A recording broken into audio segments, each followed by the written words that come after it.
दोस्तों, हिंदू धर्म के पवित्र ग्रंथ रामायण के बारे में आज कौन नहीं जानता।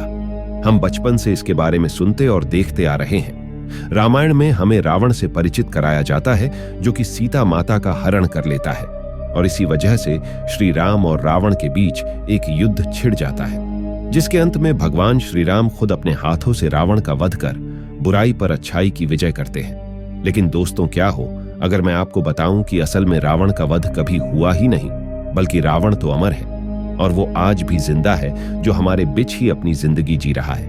पहले तो दोस्तों आपको बिल्कुल भी यकीन नहीं होगा, लेकिन अगर आप इस वीडियो को अंत तक देख लेते हैं तो आप भी यकीन कर लेंगे कि आखिर रावण तो सच में जिंदा है।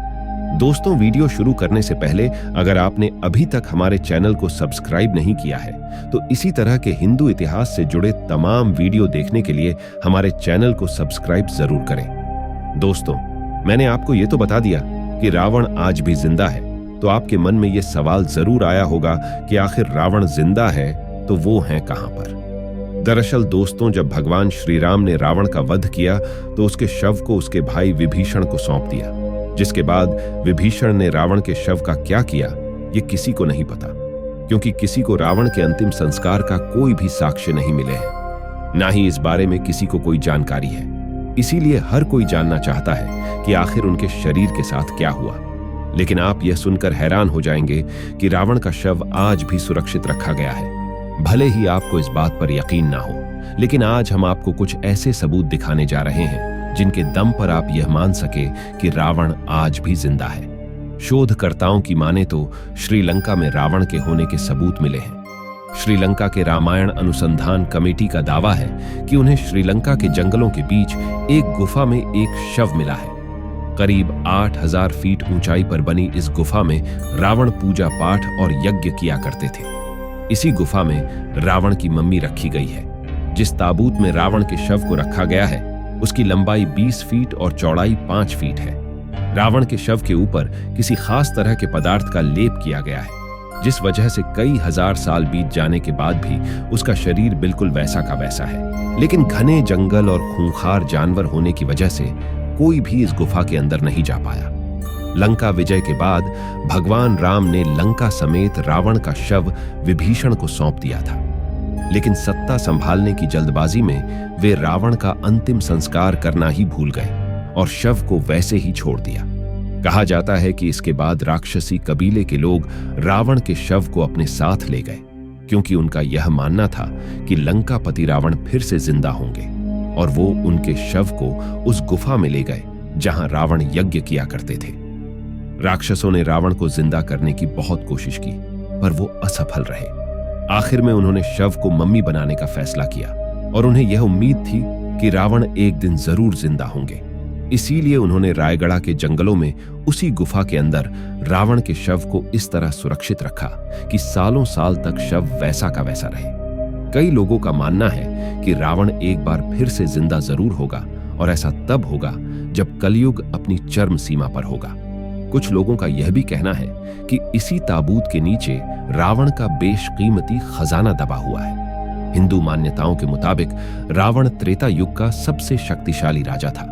उसे अपनी ताकत पर बहुत घमंड था, और घमंड की वजह से रावण ने भगवान राम की पत्नी माता सीता का हरण भी किया था। लाख समझाने पर जब वह नहीं माना तो भगवान राम और रावण के बीच भयंकर युद्ध हुआ।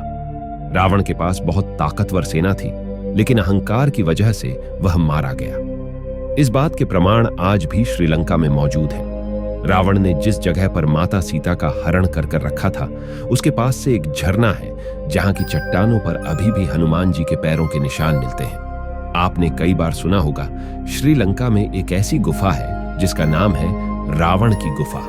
इसे रावण एल्ला के नाम से भी जाना जाता है, क्योंकि यह गुफा श्रीलंका के एल्ला में स्थित है, जहां रावण ने अपने कुछ साल बिताए थे। यह जगह समुद्र तल से करीब 4500 फीट की ऊंचाई पर स्थित है। गुफा तक पहुंचने का रास्ता बहुत कठिन है। यहाँ की सीढ़ियां अब काफी टूट चुकी है। वैसे आपने रामायण में सुना होगा कि रावण ने माता सीता को अशोक वाटिका में रखा था, और वो भी यहाँ से काफी नजदीक है। गुफा तक पहुंचने का रास्ता काफी खतरनाक है। घने जंगल होने की वजह से यहाँ जंगली जानवरों के आने का खतरा अक्सर बना रहता है, और रावण गुफा के पास ही एक झरना है जिसे रावण फोल के नाम से जाना जाता है। कुछ लोगों का कहना है कि रावण कलयुग में फिर से कली पुरुष के द्वारा फिर से जिंदा कर दिया जाएगा और उस समय भगवान विष्णु के 10वें अवतार कल्कि को कली पुरुष के साथ साथ रावण से भी युद्ध करना पड़ सकता है। रावण हर समय खोज और आविष्कार को ही महत्व देता था और वह नए नए अस्त्र शस्त्र और यंत्र बनवाता था। कहा जाता है कि वह स्वर्ग तक सीढ़ियां भी बनवाना चाहता था। रावण की कई वेधशाला भी थी जहां तरह तरह के आविष्कार होते थे। यहां तक कि स्वयं रावण ने अपनी वेधशाला में दिव्य रथ का निर्माण किया था। इन सब के साथ साथ रावण एक बहुत महान तपस्वी भी था। वह अपनी इच्छाओं की पूर्ति के लिए भगवान शिव का तप किया करता था। उसने तप के बल से ही ब्रह्मा से वरदान मांगा था और सभी ग्रहों के देवों को बंधक बना लिया था। हनुमान जी ने ही शनिदेव को रावण के बंधन से मुक्त कराया था। रामायण के अनुसार रावण को महिलाओं से बहुत लगाव था। रावण की पहली पत्नी मंदोदरी, जो कि राक्षस राजा मयासुर की पुत्री थी, दूसरी का नाम धन्यमालिनी था और तीसरी का नाम किसी को पता नहीं है। ऐसा भी कहा जाता है कि रावण ने उसकी हत्या कर दी थी। इसके अलावा रावण ने विष्णु भक्त तपस्विनी वेदवती का शील भंग करने का प्रयास किया था, जिसके चलते उन्होंने अपनी देह त्याग दी और रावण को श्राप दिया कि एक स्त्री की वजह से ही तुम्हारी मृत्यु होगी। मान्यता अनुसार उस युवती ने सीता के रूप में जन्म लिया और उन्हीं की वजह से रावण का अंत हुआ। दोस्तों, ऐसा भी बताया जाता है कि श्रीलंका में जहां रावण का ताबूत रखा है, वहां कई सारी सुरंगें भी बनी हैं, जो कि रावण की गुफा से होकर साउथ अफ्रीका तक जाती है, जिनमें रावण ने अपना बेशकीमती खजाना छुपा रखा था। और कुछ लोगों का मानना है कि ये गुफाएं सीधा होंडुरस भी जाती हैं, जहां पर पाताल के राजा अहिरावण का वास था। रावण का जिंदा होना आज भी शोध का विषय बना हुआ है। इस बारे में कुछ भी कहना मुश्किल है। श्रीलंका के रिसर्च सेंटर के दावे के अनुसार यह लगता है कि शायद रावण का शरीर आज भी सही सलामत रखा गया है और ऐसा मुमकिन हो सकता है कि कलयुग में रावण फिर से कली पुरुष द्वारा जिंदा कर दिया जाए। तो क्या उस समय कल के अवतार का सामना रावण से होगा? आपके इस बारे में क्या विचार है? हमें कमेंट बॉक्स में जरूर बताएगा। और अगर आपको ये वीडियो अच्छा लगा हो तो इसे लाइक करने के साथ साथ हमारे चैनल को सब्सक्राइब जरूर करें, ताकि आपको इसी तरह के तमाम वीडियो मिलते रहें। हम मिलेंगे आपसे किसी नए दिन नई जानकारी के साथ।